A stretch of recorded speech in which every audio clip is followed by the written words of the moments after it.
Hey, Stoney here with another game of Mechabellum, and in this game you'll see some clutch defense against a very aggressive turn from my opponent. At the bottom here, I am playing as a giant specialist up against Captain Janeway playing as an aerial specialist. This is a 1700 MMR game.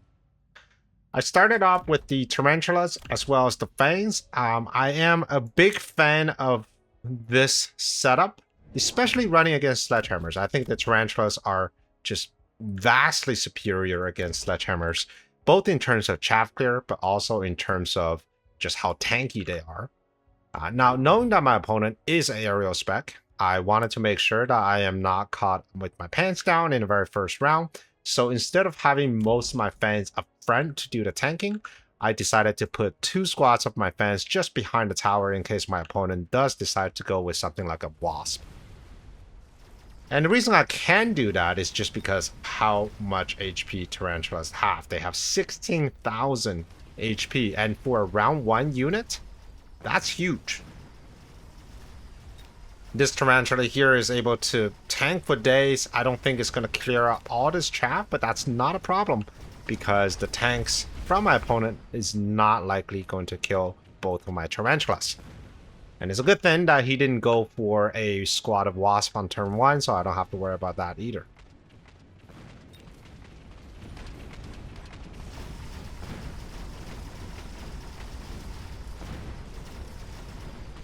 Alright.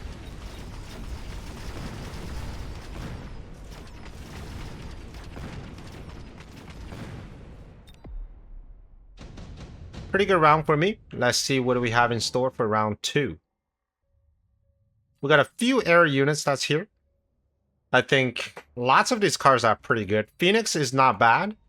Phoenix is something that I can use to start sniping off these tanks. And if my opponent does decide to go with Phoenix of his own, then I'll have something to answer to that as well. I am a little concerned about my opponent going Phoenix or the 3 marksmen, which we see here, which is why I decided to add even more chaff in front of my tarantulas so that hopefully they'll survive a little bit longer.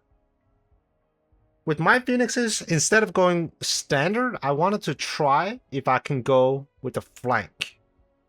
And I decided on this side, which is my opponent's strong side. And the reason for that is I wanted to get the tower and immediately join the battle of sniping off these sledgehammers. There is that inherent danger of my opponent picking up Phoenix of his own and also Marksman. If he did decide to pick up Phoenix, the Phoenix will most likely be right here, which is really bad for me. So that is the risk that I have to deal with. On the other side, of course, you're going to get less resistance, but you're also further away from the rest of the battle.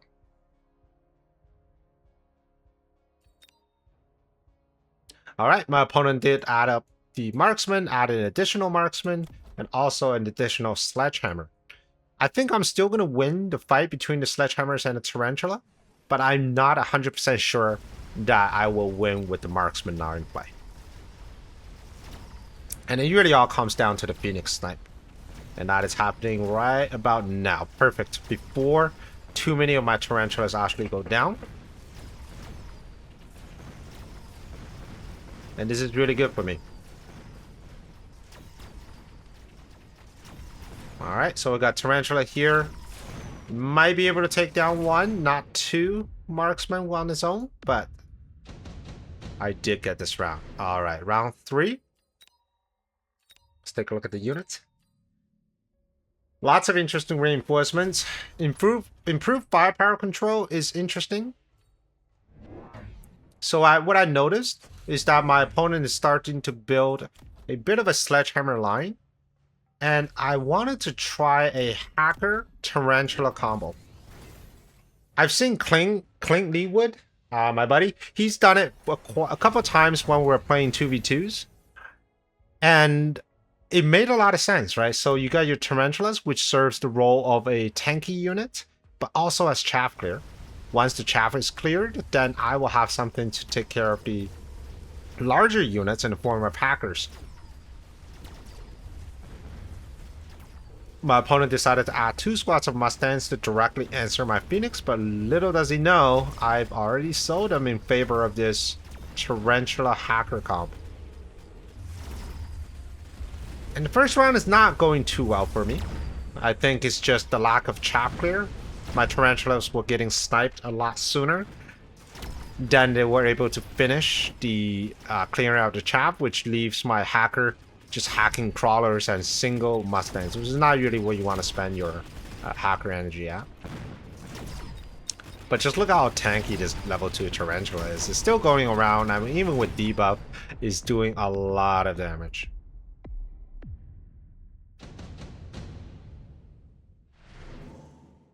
Alright, so here we are at round 4, another damage item. And I love to have them on my hackers so that they can get levels, and once they get levels, they'll be very difficult to deal with in the later rounds. My opponent is aerial, so there's always a possibility of my opponent just straight up going, you know, boats. Not so worried about Wasp at this point because I do have late arriving fans, so even if he goes Wasp, he will only be able to surprise me one turn. I just wanted to continue to build on the board a little bit more. I know that I would need range eventually for my tarantulas. And just learning from last round, it seems like there was a bit of a chaff problem and chaff clear problem because my tarantulas were targeted a little bit too early. And to fix that, I added trawlers that are being split behind the tower to provide that additional tanking, and also additional tarantula to deal with these late arriving mustangs. My opponent decided to add 2 squads of Stormcaller. Stormcallers are excellent against tarantulas, not only because tarantulas are big and slow, they also tend to just stand around, right? They don't really dodge the missile. So as you can see here, just level 2 tarantula with more than 30,000 HP was being brought down very quickly with the Stormcallers. But the good news is my hackers are finally doing work. I'm gonna get the marksman. The Stonecaller are still wasting their shots on my fans, so I'm gonna get a lot of his units to fight for me. Great, so I am on the right track.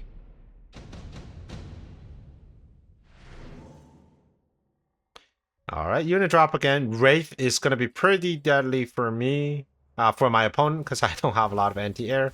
Typhoon is going to be pretty good for me. At least the technology itself is going to be pretty good for me. It's another type of tanky units that you can use. They're almost interchangeable with Tarantula, but the key difference is the Typhoons can shoot up. So I may want to have something that is both tanky, but it also covers the weakness of air on my side of the board. So I decided to take the Typhoon. Don't really need it at this point. I would rather use the money for double tech on this range. Once I can get range, I can start just lassoing in a lot of my opponent's units. So my opponent did go with the Wraith, and that's going to be very problematic because the only thing that's currently shooting up are these fans. I have my fans here at the corner, anticipating some sort of wasp or crawler shenanigan, and here comes the crawler.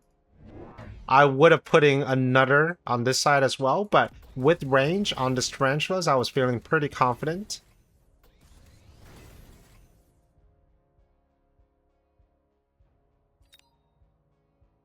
Okay, so my opponent is going to go with Wraith, more chaff, and we're going to get Mustangs leveled up with these higher level items.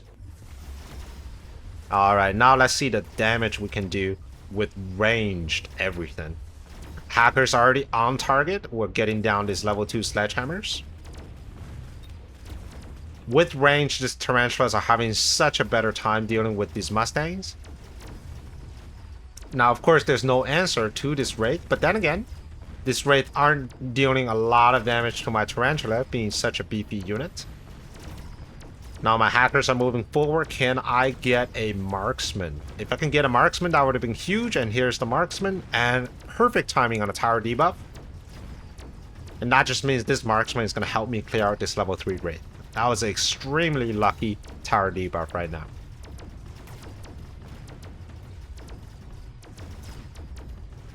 Sweet. Alright, let's get to level round 6.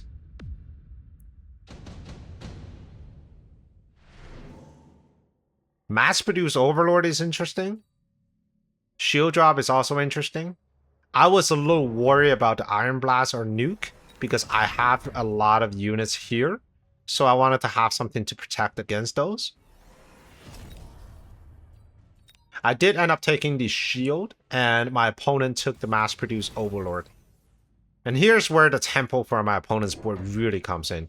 Triple Overlord with Chain Gun. That is going to deal very well against my board, which mostly consists of these single high HP units. I got the Melting Point primarily to deal with this raid. I was not expecting this heavy commitment into mass-produced Overlords.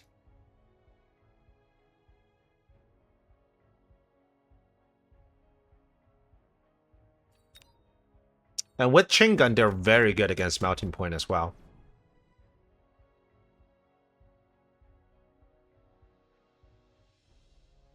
I've added a few more hackers. I was expecting my opponent to even out this side because it seemed like the last turn I was able to get tower fairly quickly. Cheeky missile so I can get to these level 2 sledgehammers even faster. And then I saw these 3 Overlord with Chain Gun just coming in, and look at the amount of damage they do to my poor level 3 tarantula. Absolutely demolished it. And now they're on target with the Melting Point. And there goes my Melting Point. So this is a terrible round for me. We got 2 Overlords I have 0 answers for, and I don't have a very good answer next turn either. I think ranged Melting Point might be a good solution. But I'll have to have a lot of chaff protecting it from being killed.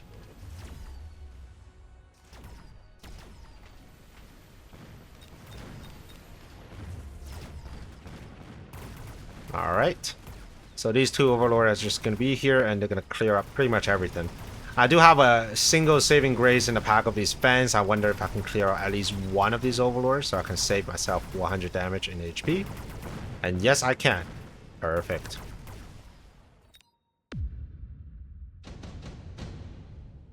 Alright, still in this game. Not too bad. Enhancement module is offered. I do have a Melting Point that is currently being leveled, and I can see it continue leveling in the later rounds, so I took the enhancement module.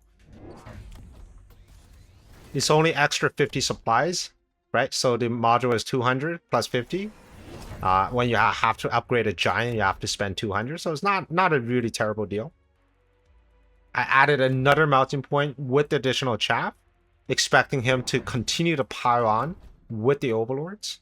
And this is when he took Jump Drive. Jump Drive Overlord is a bit of old school, but when used, it can be very powerful. Jump Drive essentially allows your Overlord to swing from one side to another. And with this many Overlords, I simply do not have the deployment to properly answer when he jumps. 5 Overlords are going to eat 2 Melting Points for breakfast. And I can only do 2 Melting Points per round, and I don't want to do that. Because Melting Points, aside from really good against Overlords once they can latch on, they're really terrible against the rest of his board, right? They're bad against Sledgehammers, they're bad against Mustangs. So I don't want to spend a lot of money on my Melting Point. When I was in this game and I saw this, I was like, oh no, this is going to be GG, isn't it? Right, there are 5 Overlords here. If I can't bring them all down, that's 2,500 HP. And he just needs to have a bit more HP just to take me out of this game. So the situation is quite dire. And also, these Overlords are coming from my tower. There's nothing stopping them to take tower.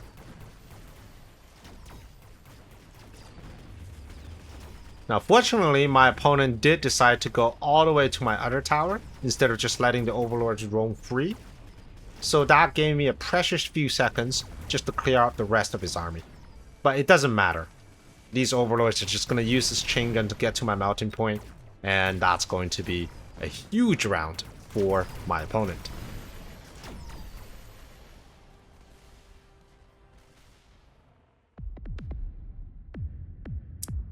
Oof, that's a lot of damage. And now I'm within striking distance. Now the good news is my opponent has essentially shown his hand, right? This is what I'm expecting. There's a couple things I can do. One is I can put even more melting point on this side, and hopefully these boats stay on that side. If the boats move, for example, move further back, or for example, it adds a lot of chaff in front, that's going to be pretty problematic because I'm not entirely sure 2 melting point can actually defeat these boats. He can always put the boats right here, dead in the center, and do a really powerful push right here. He can always put the boats back here, right? Now that we have units such as the Fire Badgers and the Scorpions, these guys are going to be pretty good at clear up the front, where the Overlords can come in and deal with the Melters. So there's a lot of options on the table for my opponent. Personally, I wouldn't mind him just swing all these 5 Overlords back here, take 10 speed, and get Fire Badgers. Once the Fire Badgers clear up his front line, these Overlords are free to just kill everything here, get tower, and then win the game. Alright, my opponent decided to get Mothership, anticipating my melting point response.